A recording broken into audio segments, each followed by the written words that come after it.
CAPF-AC 2023 में जो कल वाला वीडियो था उसमें हमने आपको सिलेबस के बारे में बताया था कि आपका सिलेबस क्या है। तो सिलेबस हिंदी में आपको हमने बताया था। आज इस वीडियो में आप बुक लिस्ट देखोगे हिंदी माध्यम में। इंग्लिश माध्यम वाले के लिए, इंग्लिश मीडियम वाले के लिए ऑलरेडी हमने बुक लिस्ट और सिलेबस का डिस्कस कर दिया है। तो इसमें हिंदी माध्यम से जो बुक हैं, बुक लिस्ट वो देखोगे। अब इसमें सपोज हिस्ट्री देखो, इसमें 22 वाला मैंने ऐड नहीं किया है, 22 वाला का ऐड नहीं है, लेकिन 21 तक है कि जो हिस्ट्री सब्जेक्ट है उसमें से आप डिफरेंट ईयर्स में जो क्वेश्चन पूछे गए हैं वो उसके संबंध में है। तो एक चीज देखो, हिस्ट्री जब देखते हैं तो आर्ट एंड कल्चर भी इसमें इंक्लूडेड है। ओके, आर्ट एंड कल्चर भी इसमें से हमने इंक्लूड कर दिया। तो इसमें देखो 21, 20, 19, 19, 21, 21, 17, 20, 20, 20, एक तरह से क्या है, मोर और लेस इसमें जो है बहुत ज्यादा डेविएशन नहीं हुआ है। तो एक अच्छा खासा क्वेश्चन पूछे जाते हैं। इतिहास के क्वेश्चन का ब्यूटी ये है कि आप एनसीईआरटी को वगैरह प्रॉपर तरीका से पढ़ो तो इतिहास में ऐसा नहीं है, कुछ करंट अफेयर्स से रिलेटेड इसमें भी आते हैं कि कुछ चीजें यदि न्यूज़पेपर या कुछ ऐसी घटनाएं हुई है तो आपको इससे भी न्यूज से भी रिलेटेड करके पूछा जाता है। लेकिन मेजोरिटी देखोगे क्वेश्चन डायरेक्ट आपको एनसीईआरटी से और डिफरेंट बुक से आपको इसमें चेंजेस बहुत कम देखने को मिलते हैं और इसमें अच्छा खासा क्वेश्चन होता है। तो इसका जो आपका बुक है, तो भारतीय इतिहास के कुछ विषय जो यानी कि थीम्स इन इंडियन हिस्ट्री, तो भाग 1, 2 एंड 3 ये एनसीईआरटी क्लास 12 का है। और फिर आपका ये क्या है, भारतीय कला का परिचय भाग 1 और क्लास 11 का, और भारतीय कला का परिचय भाग 2 क्लास 12 यानी an introduction to Indian art part 1 and part 2। तो 11 क्लास वाला पार्ट 1 है, तो मेजोरिटी इससे पार्ट 1 से ज्यादा पूछा जाता है, पार्ट 2 भी है। नेक्स्ट आपका स्पेक्ट्रम, आधुनिक भारत का इतिहास, ये आप ले सकते हो। आधुनिक भारत का इतिहास विपिन चंद्र का, मध्यकालीन भारत का इतिहास सतीश चंद्र, और प्राचीन भारतीय इतिहास आर एस शर्मा। ये मैंडेटरी है, ये आपके लिए एकदम जरूरी है। इसके बाद यदि आप इसको कर लोगे तो ज्यादा अच्छा होगा। किसी भी चीज को थोड़ा हम एक्स्ट्रा करते हैं तो सही है, लेकिन इसको हर हाल में आपको करना पड़ेगा।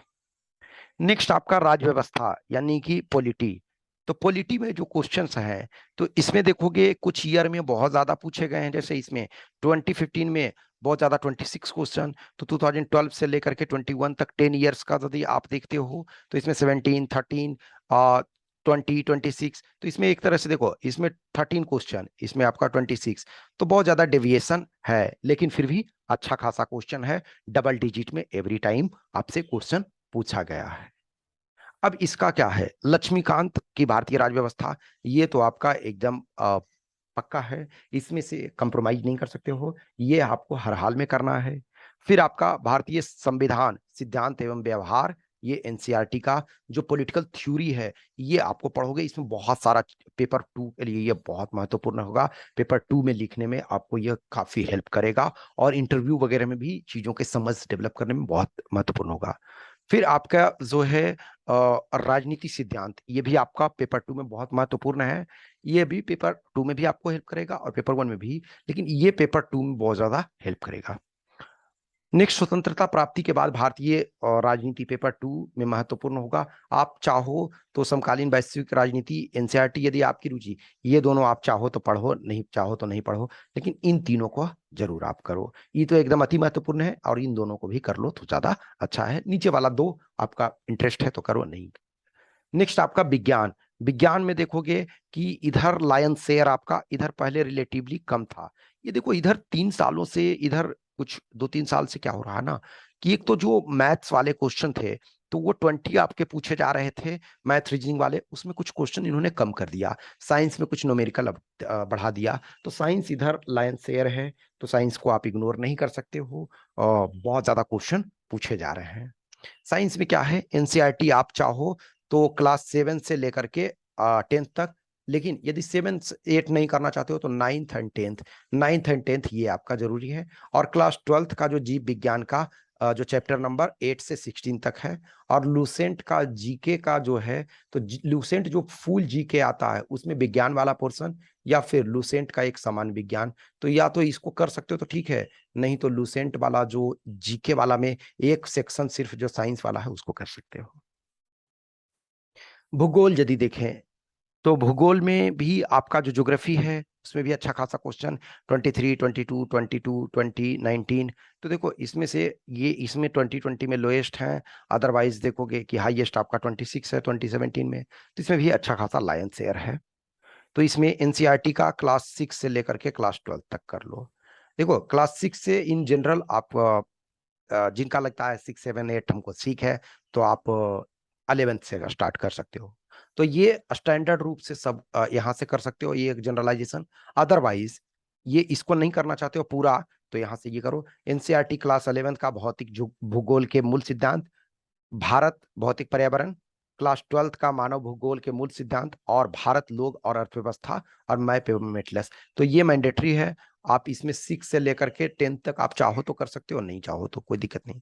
कुछ चीजों के लिए आप लुसेंट का जीके और करंट का डेटा देख सकते हैं। और एनसीईआरटी के बाद यदि आपकी इच्छा है तो महेश बर्नवाल का भूगोल का किताब पढ़ सकते हैं। लेकिन अदरवाइज आप ये वाला पार्ट कर लोगे, एनसीईआरटी का 11th 12th और लुसेंट वाला थोड़ा सा, और जो एटलस और मैप, तो आपको फिर जरूरत ज्यादा नहीं होगा। और जो करंट में कुछ चीजें हो रही है, जैसे आपका यूक्रेन के आसपास कौन सा देश है, रसिया का जो कुछ क्षेत्र है, या फिर ईरान का कुछ क्षेत्र है, अफगानिस्तान का क्षेत्र है, तो आपको ये सब तो बेसिक जानना होगा। नेक्स्ट अर्थव्यवस्था। अर्थव्यवस्था में देखो कुछ ईयर में, अब देखो 2012 में ओनली 6 क्वेश्चन, 2013 में 21 क्वेश्चन, तो समझ सकते हो 3 टाइम्स से अधिक हो गया। इसमें फिर देखो 8। तो अदरवाइज 8, 10, 11। अब ये देखो एक चीज है आपको सिलेबस में जो आपका है अर्थव्यवस्था और जो आपका राज्य व्यवस्था यानी कि पॉलिटी और इकोनॉमी एक साथ सिलेबस में दिया हुआ रहता है। लेकिन जब कुछ क्वेश्चंस देखोगे कि पॉलिटी का आपको इकोनॉमी में इंटरचेंज होते हैं, जैसे आप हिस्ट्री देखोगे और पॉलिटी देखोगे, तो कुछ क्वेश्चन हिस्ट्री वाला लगेगा पॉलिटी में, पॉलिटी वाला हिस्ट्री। तो जो टीचर हिस्ट्री पढ़ाएगा तो वो ज्यादा क्वेश्चन हिस्ट्री में अपना कैलकुलेट करेगा। जो टीचर इकोनॉमी पढ़ा रहा है तो इकोनॉमी में ज्यादा कैलकुलेट करेगा। जो टीचर आपका पॉलिटी पढ़ा पॉलिटी में ज्यादा ये करेगा। लेकिन at the end of the day हमें क्वेश्चन सोल्व करने से मतलब है।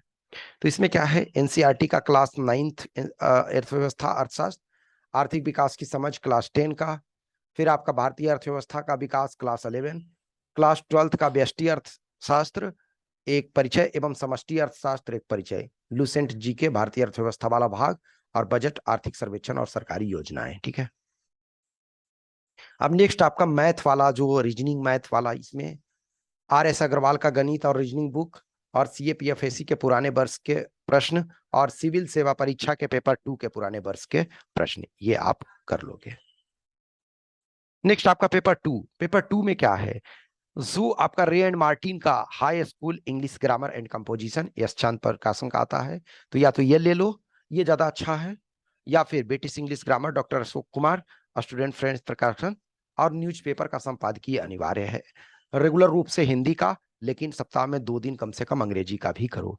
हिंदी माध्यम से हो तो रेगुलर रूप से डेली आप हिंदी वाला पढ़ो, और सप्ताह में कोशिश करो कि 2 दिन के लिए एटलीस्ट हम इंग्लिश वाला भी करें, तो आपका क्लियर हो जाएगा। ठीक है। तो ये आपका बेसिक जो आपका बुक लिस्ट था वो हमने बता दिया। हिंदी हो या इंग्लिश हो, सेम चीज पढ़ना है। जिस चीज में आपको कंफर्टेबल हो उसमें करो, लेकिन आप प्रीवियस ईयर पेपर को देखो, और फिर आप जो बुक पढ़ते हो उसको देखो, टेस्ट वगैरह लिखो। कहीं से भी क्वेश्चन इतना टफ नहीं पूछा जाता, लेकिन कंसेप्चुअल आपकी अंडरस्टैंडिंग, कुछ जो डेटा जहां रटना है, जो फैक्ट रटना है, कुछ हिस्ट्री के डेट रटना है, उसको आपको करना पड़ेगा। कुछ नियम इतिहास में है, भूगोल में है, कुछ परिभाषाएं हैं, उनको जानना पड़ेगा। और बाकी लैंग्वेज कोई मायने नहीं रखता, जिसमें भी आपको करना है। कुछ भी क्वेश्चंस क्यूरी उसके बाद डाउट्स है, तो आप हमें इस व्हाट्सएप नंबर 8527146498 या फिर इस टेलीग्राम नंबर 7404909669 पे मैसेज कर सकते हो, और आप अपना प्रिपरेशन जारी रखो। कुछ भी क्वेश्चंस क्यूरी है तो बताना। Okay, thank you.